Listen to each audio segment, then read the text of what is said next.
Greetings, I'm Kyo and I'm here with the second part of Where There's a Will by Octoblink. I hope you all enjoy. So, are you free tomorrow? Asked Kyoko with her little half smile that makes the freckles stand out on her nose. We could meet at that coffee shop near the movie theater. It's barely a 10-minute walk from school. Juno's heart does a little pathetic little somersault in his chest. He forces himself to fix his eyes on his desk, to avoid gazing her wistfully like he would if he let his guard down even for an instant. Get a grip, he orders himself. Stop overreacting. You're taking this whole thing out of context. But when he looks up, Kyosuke's still watching him expectantly. It's like staring into the sun. Chuna? Sure, he stammers. Whenever. That wins him another, warmer smile. What about the rest of you? Sounds good to me, says Takeshi Yamamoto. He's so tall he barely fits in his chair and sits slouched over his desk. Only, can we go in the morning? I have practice after school. He grins at Hana Kurakawa, who spent most of the meeting resolutely ignoring him. Out of everyone in the class, she's the most immune to Yamamoto's sunny personality. The flip side is that she can't be bothered to argue with him. She thinks it's beneath her. Now she frowns and props her chin on one hand. There's no point going to the coffee shop. Then we might as well meet at the school library. Oh, I wanted to try the little tea cakes, admits Kyoko sheepishly. But I guess you're right, Hana. Even in middle school, Kurokawa was an intimidating person.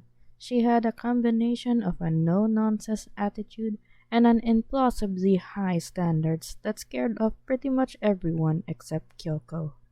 Then they entered high school, and impossibly, she got worse, joining the student council and topping all the class ranking, and sticking resolutely by Kyoko's side like a self-appointed guard dog. To this day, Kurokawa's only known weakness is Kyoko's sad face. She sighs grudgingly. Well, it's not that far of a walk, so long as no one oversleeps.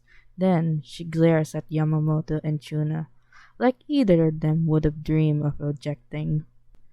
Sure, morning practice starts before sunrise. It's on the way, Chuna says, nothing like a bubblehead. I can definitely be there. As if he would turn down the chance to spend time with Kyoko Sasagawa for any reason in any world. Kurokawa gives him a slightly contemptuous look, like she knows exactly what's going through his head, and isn't impressed. Are you sure? Says Kyoko. Well, I guess if everyone agrees, how about 6:30? That gives us plenty of time to go over the material before class. Chuna still can't quite believe his luck. To be assigned the same group as Kyoko Sasagawa for the class project. Not only that, but Yamamoto and Kurokawa too. For all that Kurokawa's harsh, she's smarter than any of them and surprisingly good at explaining tough concepts. And Yamamoto's laid-back attitude keeps everyone from getting along. The only one with nothing to offer is Chuna.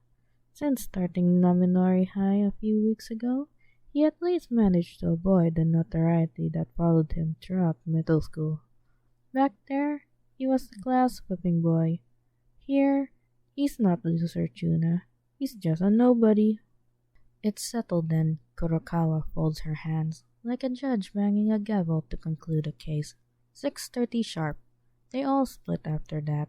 Kyoko to her botany club, Kurokawa to her student council meeting, and Yamamoto head downstairs with Chuna on his way to the baseball practice.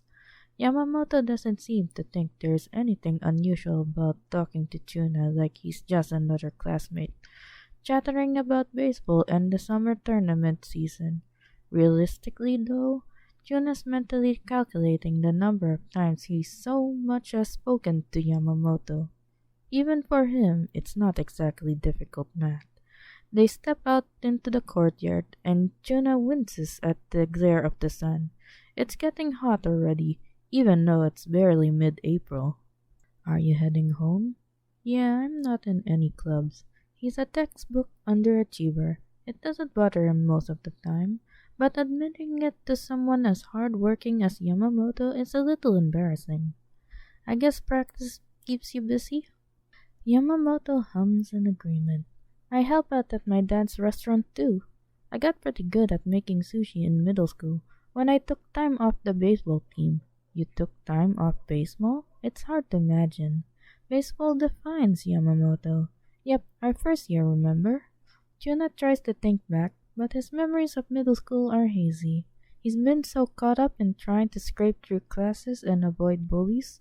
There had been a stir about Yamamoto that fall, when he suddenly been pulled out of classes and didn't come back until spring. Rumors spread that he was sick, maybe injured, or that it was family problems, but Juna never realized that Yamamoto gave up baseball too. He opened his mouth to ask the obvious question, why? When he notices the slightly fixed set to Yamamoto's smile. Oh, he says instead, weakly. Okay, good luck with practice? Yeah, thanks, Yamamoto turns, as if to go. Then he pauses and glances over his shoulder. Hey Chuna, get some rest, okay? You look kind of pale. I do? He's been kinda hot all day. He even undid his tie as soon as the class was over, but he put it down to the classroom being stuffy. Then again, maybe it is him. Even in the spring breeze, his skin prickles uncomfortably, like he got a bad sunburn that's only starting to show. Maybe you're coming down with something, Yamamoto shrugged. It's still flu season, right? You can't be too careful. Thanks. Junos feels warmed by the concern. He offers a hesitant smile. See you tomorrow? Sure, I hope you feel better. Juno doesn't feel better. He feels much, much worse. By the time he gets home, it's an effort to keep walking in a straight line. The dizziness hits somewhere around the bus station. Coupled with the rolling nausea, his pulse is banging on the inside of his temples, and his skin feels as dry and hot as an oven. His head is uncomfortably foggy too. He misses the front door on his first try and can't seem to get his shoes off just by stepping on the heels. Ah, Juna, that's his mom calling from the kitchen. There's a warm, savory aroma suffusing the house. Apparently she's been making soup. How was school? He drops his bag by the door and heads into the kitchen, eager to sit down. The prospect of climbing the stairs to his bedroom is a bit daunting right now. It was fine. We started working on our group projects. I told you about that. Mom smiles at him, despite the gray starting to show through her brown hair. She never lost an ounce of enthusiasm or optimism. That's wonderful. Yeah, he says. There's a bowl of soup on the table for him, which he eyes dubiously but leaves alone. He's not sure if he could keep it down. We're meeting before school tomorrow, the coffee shop by the station. Kyoka Sasagawa recommended it. You should invite your friends over sometimes. It's always so quiet around here. Which is one way of saying that Juna never had a proper friend in his life. He sighs and stares his bowl absent-mindedly with a spoon. They're not my friends, Mom. They're just classmates. Thinking of Kurakawa's reaction if somebody accused her of being friends with Juna actually makes him smile. Talking to Yamamoto today, though, that had been nice. He doesn't harbor any illusion that it will continue after class project is done, but while it lasts, he doesn't want to let them down. Chukun? His mother asks, and he realizes his eyes has been drifting shut. She puts a hand against his forehead and clicks her tongue. You're so warm. Why didn't you say something? Sorry, he mumbles. I'm just tired. He might have guessed that wouldn't appease her. Within the next 5 minutes, he's ushered upstairs to his bedroom and tucked into bed in his pajamas. Like he's 5 years old again, honestly. And she somehow materializes a gold towel for his forehead and a cup of hot honey tea. He wants to protest at being babied, but the truth is he wouldn't have made it upstairs by himself, and the coolness of the cloth on his head ebbs away some of the heat behind his eyes that he hasn't realized was there. Thanks. Don't be silly. You didn't ask to get sick. Mom pushes away some of the laundry carpeting his floor, clearing a path to his bed. I'm heading to the drugstore for some medicine. I'll be back in a few minutes, okay? Yeah, I'll be fine. With one last look over her shoulder, his mother closes the door. He hears her footsteps as she goes down the stairs. Hears the front door open and shut behind her. What's happening to me? Jonah thinks, staring up the ceiling. I was fine this morning. They read case studies in biology about epidemics and how they get started. Usually the case begins just like that. I was fine this morning. Stupid, it's probably just a summer cold. And being paranoid about it won't help anything.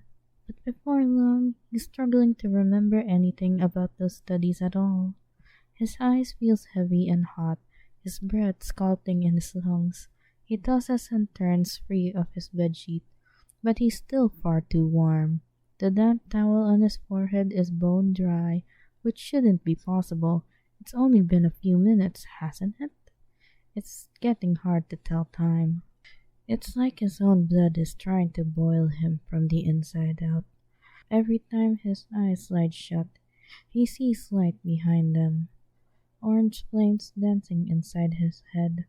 There's a ring in his ears, too, a steady beat, like a swoosh as air escapes from the furnace. It overlaps with the beating of his heart, the pattern of his pulse, in a half-familiar rhythm. Time passes. He's not sure by how much. It can't be more than a few minutes, because Mom isn't back yet, but he feels like he's been tossing and turning for hours. He hopes she gets back soon. He really wants some cold water, and he's not sure he can make his way down the hall to the bathroom and back. He feels more than he sees. Someone sitting down beside his bed, and sighs in relief. It must be Mom, back from the store with medicine. Maybe that'll be enough to knock his fever down a few degrees and let him get some sleep. Water, he croaks. Please. Water won't help you, says a voice in his ear. But you've been strong so far. If you could summon me here, there's a chance you'll pull through. It's not his mother's voice. It sounds like a man's voice, actually, which is so unusual in his douse that Junat manages to crack his eyes open. For a moment, there's a strange double vision in his head. Part of his mind is telling him that the room is empty, that he's just been floating on the edge of exhaustion for too long and started to dream. But there's another part insisting, with equal conviction, that someone is leaning over his bedside with one gloved hand on his forehead, and he knows that the man is pulling away the fire inside of him, not extinguishing it, but letting it burn cool and gentle, and all he can do is sigh in confused relief. Are you the doctor? He wants to ask out loud, but the breath rasps and doesn't catch his throat. No, says the man, but I'm here to help. That doesn't answer anything. Tuna wants to ask more, wants to understand properly, but as the fire under his skin begins to abate and exhaustion beckons him back to sleep, he can't do more than reach out with a hand. The man catches his hand and settles it back on the bed. Rest, Tsunayoshi, he says. We'll talk later. When Nana returns from the drugstore with medicine, she finds that her son's fever has elapsed. He sleeps peacefully, and his skin cool to the touch. She smiles and tiptoes out and turns off the light. Interesting, says a soft voice in Juna's ear. This has never happened before. The words flow through his head without settling. He's tired beyond all hope of concentration, and he can't immediately recall where he is or what day it is. He can't even really remember what happened. The only thing that really registers as important is the absolute lack of heat. He's alive. He's alive and healthy and awake, and he's not burning, not in the slightest. He's completely safe, albeit a bit dry mouth and scratchy eye. And there's no one else in his room when he wakes up. What was that? Some kind of bizarre fever dream? Tuna rolls over and checks his clock. 6:15, and his pulse jumps in his throat. Oh God. He got about 5 minutes to get ready and make it down to the coffee shop before their meeting starts. He can't be late, not when he promised Kyoko, given her his word. He dresses in a blur, shoves his notebook into his bag, trips down to the stairwell and when he forgets to look where he's going. Mom glances up sharply when he stumbles into the kitchen, stirring a big pot of something on the stove. Where are you going, Chu-kun? Group meeting, he says breathlessly, shoving a piece of toast into his mouth. He feels so much cooler than he did yesterday, when that fever had kicked in. But there's still a phantom warmth blanketing him, like he spent his entire life just a bit too cold, and finally bothered to put on a jacket. Running late. But you are so sick, she protests. You should stay home and get some rest. Your friends will understand. He only shakes his head. The idea of explaining to Kurokawa that he skipped out on the group meeting for something as stupid and menial as illness. He wouldn't survive the day. Sorry, he says, mouthful. I feel better now, honestly. It's strange how vivid that dream is. Still, it almost seems real, even now that he's sitting at the breakfast table. Like there really was a man in his room, pulling out the fire out of his head, saving his life when he thought he'll burn alive. Stupid. It's probably just his mom, coming back from the drugstore with the anti-inflammatory medicine to treat his fever. Call home when you feel ill, she says. I don't want you to relapse, okay? Sure thing, Mom. He heads out with his bag slung over his shoulder, feeling strangely confident about the day ahead of him. There's no reason for it. He hasn't even had time to go over the material the night before. But there's something warm pulsing in his chest and making him sure. When he walks into the coffee shop, Kyoko's there cooing over the interments, and Yamamoto is only just sitting down. Kurokawa rolls her eyes and mutters something about how of course Sawada would be late. What had she expected? And even that isn't enough to make his smile fade. As he sits down with his classmates and open his books, you look like you're doing better, says Yamamoto, sounding pleased. Chuna smiles back. Yeah, thanks. It's when the meeting is over, when they're heading to school, that everything goes wrong. Kurokawa is the saving grace of their project, as anticipated. Kyoko tries her best, and Yamamoto and Chuna both listen with a matching expression of bewilderment. But it's Kurokawa who actually gone through all the readings and understood them. She coaches them all through it with an attitude of an annoyed superiority. But by the end, they understand the material than they ever would have by themselves. Then someone checks the time, and Kurokawa doesn't swear for all that it sounds like she wants to, and they hurry out of the shop after paying the tab. 10 minutes to be sitting down in class. There's nothing to do but rush. Chuna's half walking, half running next to Yamamoto, nodding politely as best he can to keep up with the conversation, when something grabs his attention and pulls. Danger. Protect. Help. He nearly trips from the source of the distraction. There's no one else on the sidewalk beside him and Yamamoto, with Kyoko and Kurokawa following narrowly behind. But he has the sudden and sickening feeling of danger. What the heck? Chuna looks around on reflex, like he's suspecting to see whoever or whatever is yelling at him to intervene, or even, hell, what he's supposed to intervene in. It's such a strong feeling, so clear and distinct in his head that it's hard to separate it from reality. Yamamoto gives him an odd look. Tuna, we should probably hurry? Sorry, he glanced around, feeling knocked off balance. I. Did you feel that? Feel what? Never mind then. I just. He shivers, as a distinct sensation of urgency slid down his spine. I guess I'm still a little sick, that's all. Tsunayoshi. He looks up sharply, startled.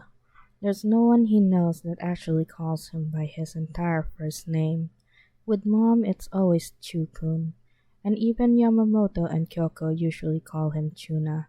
Same goes for most of the students in his class, who carry on his middle school nickname with a cheerful derision.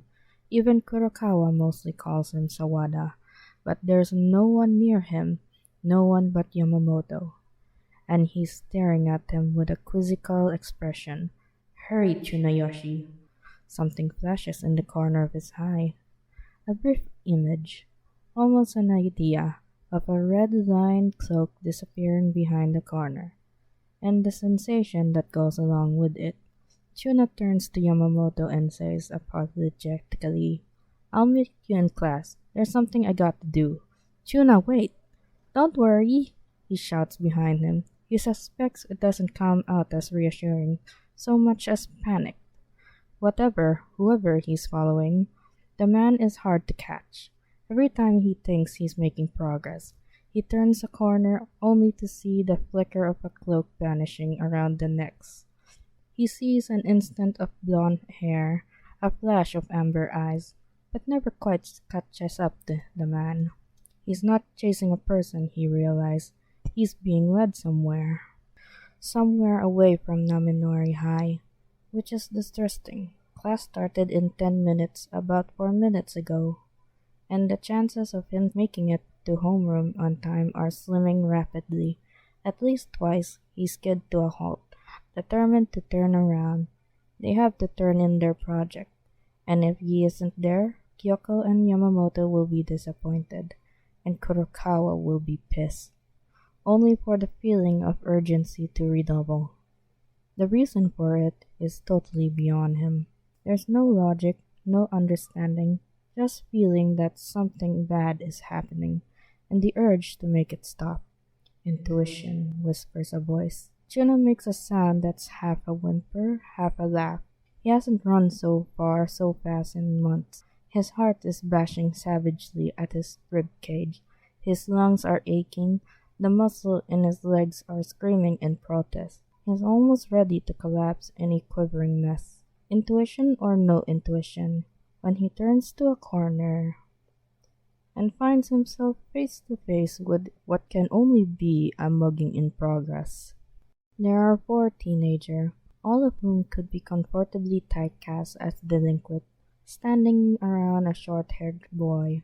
A backpack is open on the ground, and one of the muggers is holding an open wallet, and they're all staring at Tuna. Oh crap. He needs your help, says a voice in his ear, serious and urgent. There's no one there, but Tuna can feel the presence of someone leaning over his shoulder. Now impossible. What can Tuna do, besides serve as a replacement punching bag and possibly lose his wallet in the bargain? He wishes abruptly that he hasn't told Yamamoto to keep going without him. It would be reassuring to have someone tall and athletic standing behind him right now. But the red-headed kid is staring at him with an expression of dawning disbelief, and it's a look that Tuna recognized from the mirror. When he resigned himself to a beating, accepted that help wasn't coming, and prepared to brace through the worst of it. And then, when help did come after all, no matter how weak Tuna is, no matter how patently breakable, no matter how exhausted and quite possibly crazy he is, he's the only one there. His heart is beating in his mouth, but there's another pulse running alongside his heartbeat. His skin feels warm, his eyes are burning, and he has to do something. You're starting to understand, says a voice approvingly. Then there's nothing in Tuna's head but far and absolute certainty.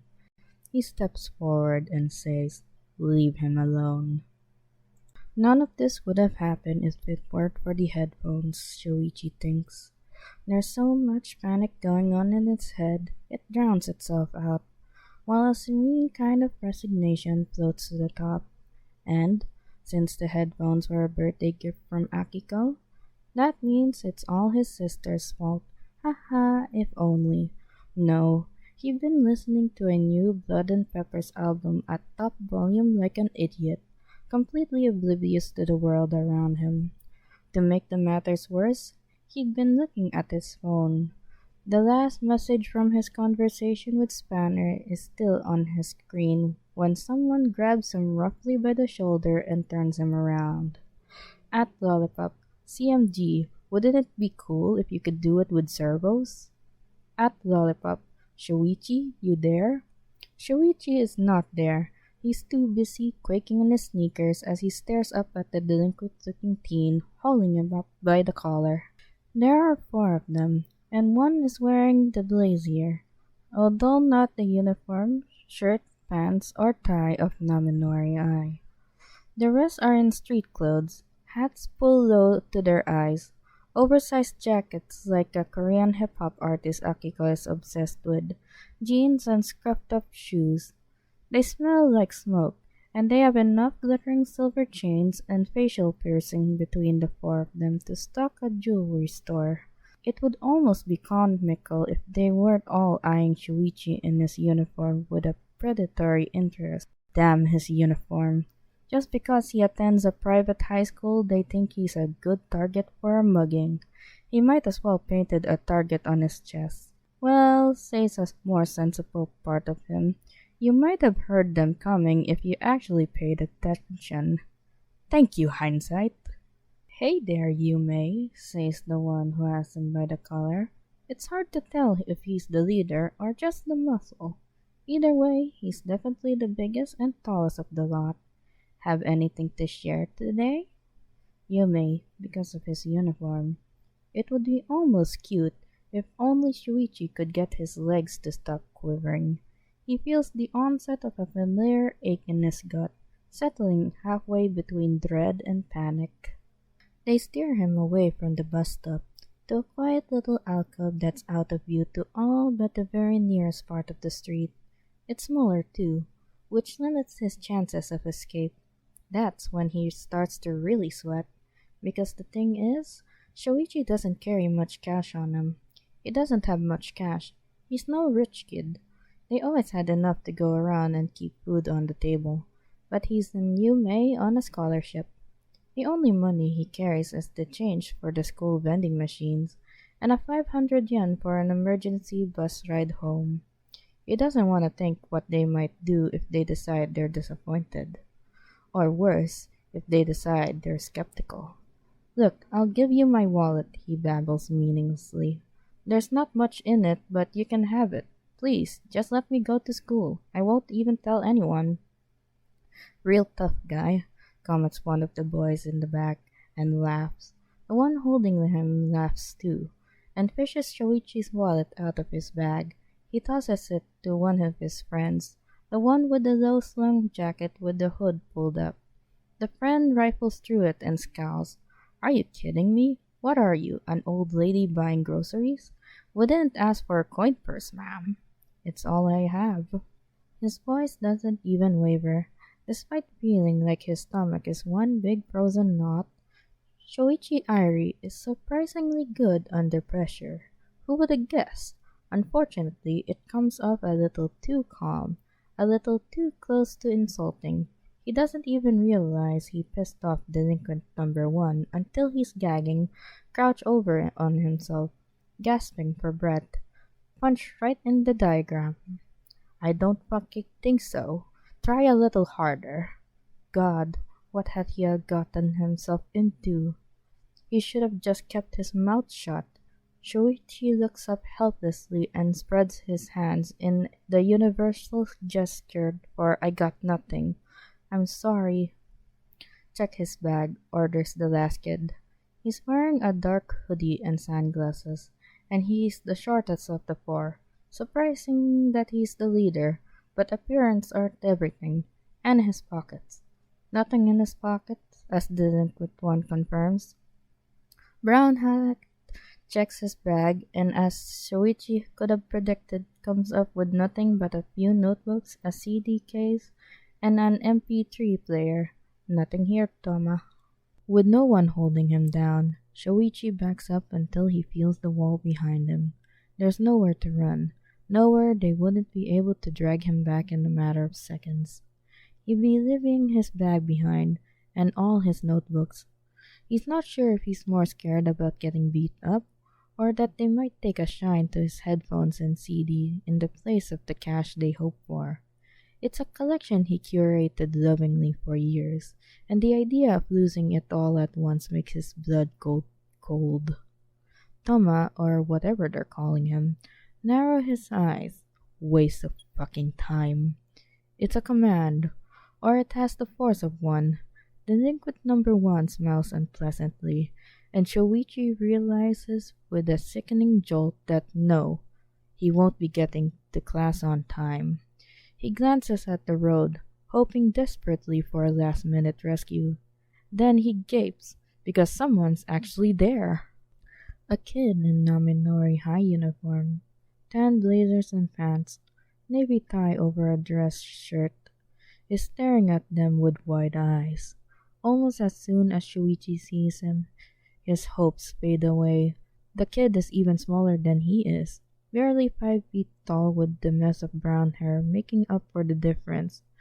He looks like a strong wind would send him tumbling down the street. His eyes dart from Toma to Shuichi, and for half a second he looks panicked. Then his eyes gleam like fire, and he says, "Leave him alone." What? Brown Hat laughs again, and after a moment, so do his friends. Toma makes a big hand gesture, and Delinquent number one lurches forward, reaching out to grab the kid.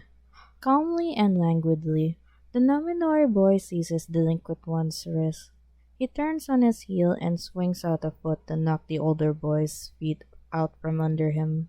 Then, with a force that shouldn't be possible for such a small kid, he brings his left elbow down on Delinquent one's forearm. There's a horrible cracking sound, and Delinquent one screams.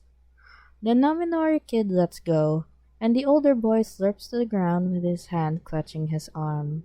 He turns to Toma and is his head on fire? It's a ridiculous idea. That's not how flames work. Shoichi knows that perfectly well. That doesn't stop his eyes from obstinately insisting to his brain that there's a softly flickering orange flame right in the middle of the Naminori student's face. Maybe I am dreaming, he thinks weakly. But no, the sharp pain in his stomach is enough to put the lie to that idea. Hallucination is still a distinct possibility. "What the fuck are you?" says Toma, sounding strangled. Does he see the flames too?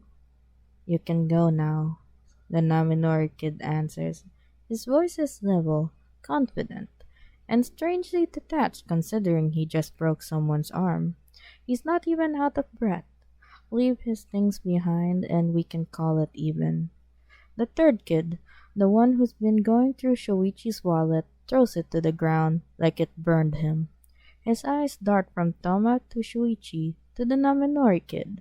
Then he says, "Sorry man, I didn't sign up for this shit," and sprints down the sidewalk with his hood pulled down. Shuichi is tempted to follow him. As he's distracted, someone grabs him hard from behind. He falls back with a yell, and then there's a cold press of metal against his ear. The person behind him, probably Toma, smells thickly of smoke. "One more step," he says, breathing heavily. "Take one more step, and your ginger friend is going home lopsided." In a way, it's scarier than if he threatened to kill Shuichi. Maybe because it seems like he's actually willing to go through with the threat. He can feel the knife sharp under the lobe of his ear, cutting into his skin. Oh God. Naminori boy frowns, like he's displeased, not like he's scared, and Shuichi's not at all sure he wants his dismemberment, or lack thereof, resting on this psychotic burning child's shoulder. Let him go. Are you kidding? Says Tama. Get out of here and your body walks. I'll decide how many pieces he's in. So that's why he's the leader of his crew. He's the most ruthless, and possibly the craziest. That was your last chance, says the Naminori kid. Shoichi doesn't quite see what happens next. What he can follow goes like this. Naminori kid moves fast, and for a second, it's like he vanishes. Then Tama lets out a choke sound and the knife against Shoichi's ear jerks, just enough to make the side of his face suddenly searing with pain. Someone shoves Shoichi down. He lands hard on his palm and rolls over on reflex. That's when he sees Tama on the ground, seemingly unconscious, and Brown Hat is slurping over as the Naminori kid punches him in the gut. Not all that different, he thinks, with a moment of vindictiveness, from what they did to me. Brown Hat's eyes are still fluttering as he hits the ground. Shoichi doesn't blame him for pretending. It's probably a safer move. He touches his ear and it comes away bloody, but when he gingerly pulls at his earlobe, he realizes the cut itself isn't so bad, just a little nick. Thanks, he says. Who are you? Naminori boy turns to look at him, and just like that, the orange flames on his face vanishes. His eyes goes huge, and he looks at Shuichi like he's the one who terrified the shit out of 4 gangsters without breaking a sweat. You're bleeding, he says. Then he looks down at the slip bodies in front of him, and his hands goes to his mouth. Oh no, this was a bad idea. I don't know about that. I'm in favor anyway, Shoichi admits warily. Then he glances around. Guess we should call the... He's not even finished with the sentence when the Naminori boy lets out a woof, suddenly winded, and falls to his knees like a puppet with its strings cut. For a second, Shoichi thinks he's just having a panic attack. Then he realizes the boy is actually shuddering, like his whole body hurts. Alarmed, he crawls over, forgetting about his own bleeding ear. Hey man, are you okay? Did they hit you somewhere? Chuna! Chuna! Where are you? The voice from the sidewalk makes Shoichi look up sharply. It's another boy in Naminori high uniform, tall and tan, and 2 girls following in his wake. They're looking for someone, and Shoichi has an uncomfortable inkling he knows who it is. He raises his voice. Over here! The tall kid's eyes goes wide when he sees the carnage. Pretty reasonably. There's Shuichi with blood dripping on his uniform, 2 unconscious teenagers, 1 moaning quietly on the ground, and the Naminori kid, Chuna he'd be willing to bet, slurped over and clutching his own elbows, like he's trying to hold himself together. He rushes over to Chuna just as he finally falls unconscious. Then his eyes fix on Shuichi, bewildered and still somehow sharp. What the heck happened? I wish I knew.